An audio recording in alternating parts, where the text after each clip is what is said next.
मोटे मोटे ढूंढ जलाए जाते हैं।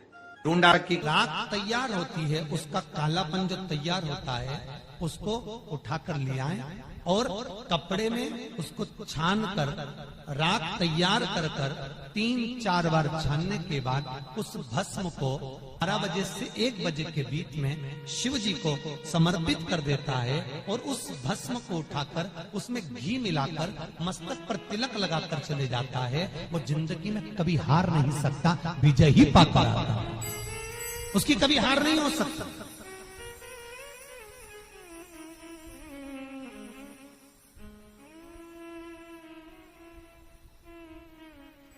वो कभी हार नहीं सकता। शिव महापुराण की कथा कहती है वो भस्म विजेता को प्रदान करती है। आपको किसी से नहीं करना, किसी के हाथ नहीं जोड़ना, केवल वो भस्म का तिलक लगाकर जिससे आपका काम निकालना है उसके सामने पहुंच जाए, आपको सुख का अनुभव हो जाए, कार्य सिद्ध। तो भस्म इतनी प्रबल हो गई। शरीर में बहुत बड़ा रोग हो गया, छूटने को तैयार नहीं है, बड़े बड़े इलाज करवा लिए, बहुत दिखा लिया, बहुत सब दूर इलाज करवाया, सब दूर दिखाया, पर मिटने को तैयार नहीं है। तो फिर अबीर का प्रयोग,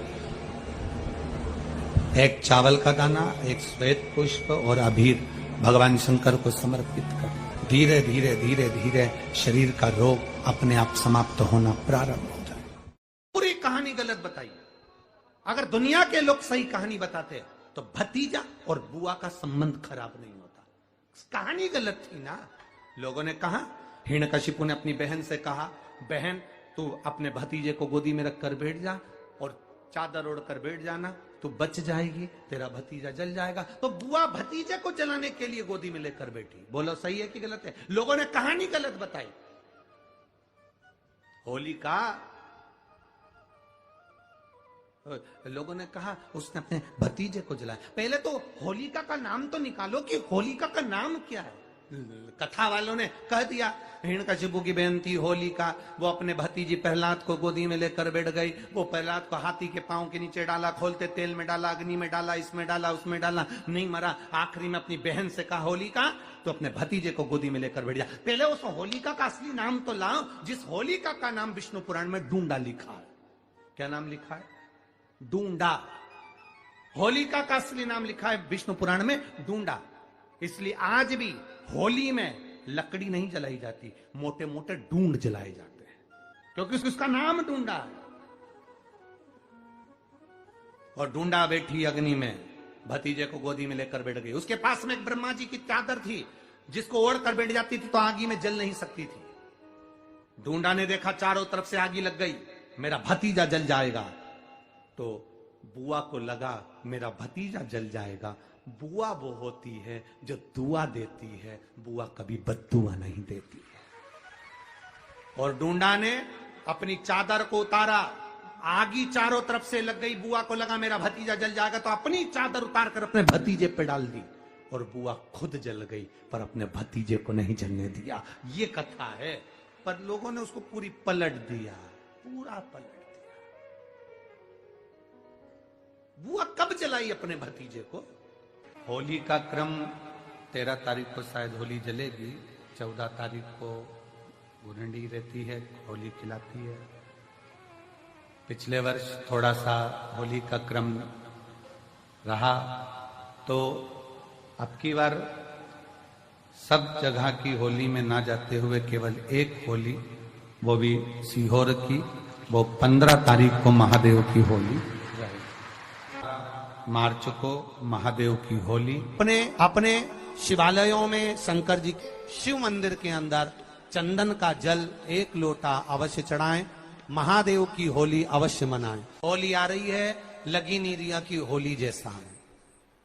दिवाली आती है तो लगता ही नहीं कि दिवाली जैसा है, राखी आती तो लगता ही नहीं राखी जैसा है। सारे त्योहार फीके हो गए गुरुजी। हमने कहा त्योहार फीके नहीं हुए, त्योहार का कलर फीका नहीं हुआ, त्योहार का रंग फीका नहीं हुआ है, बस त्योहार वही है, गुलाल वही है, मिठाई वही है, गुजिया पपड़िया वही है, खुरमे चकरी वही है, पपड़िया वही है, गुजिया वही है, इंसान वही है।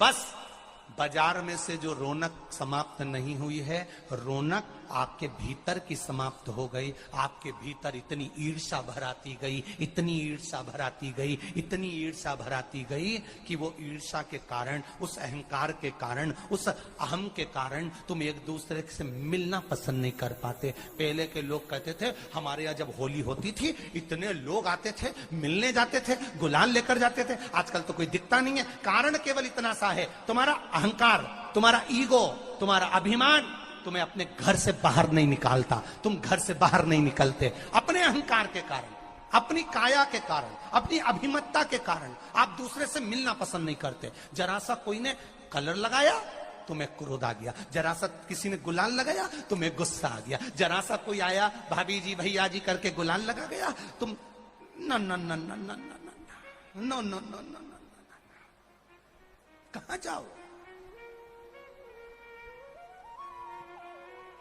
इतने वीआईपी हो गए, इतने वीआईपी हो गए, इतने वीआईपी हो गए कि अपने त्योहारों से भी दूर हो गए। मेरा निवेदन है, होली का त्योहार आ रहा है, उस फागुन के त्योहार में मेरा देवाधिदेव महादेव माता पार्वती के साथ होली खेलता है, मेरा कृष्ण कन्हैया राधा रानी के साथ होली खेलता है। आप भी अपने इष्ट मित्रों के साथ होली खेलिए और दिल से खेलिए। अरे सीहोर में, सीहोर जिले में एक होली होती थी। उस होली का नाम हमने पिछली बार बदल दिया था। कौन सी होली कर दी थी? महादेव की होली।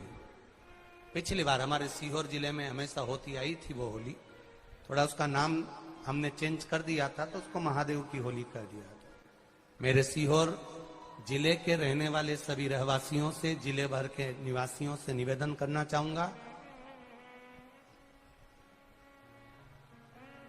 वो पुरानी होली को बंद कर महादेव की होली नाम दिया गया है।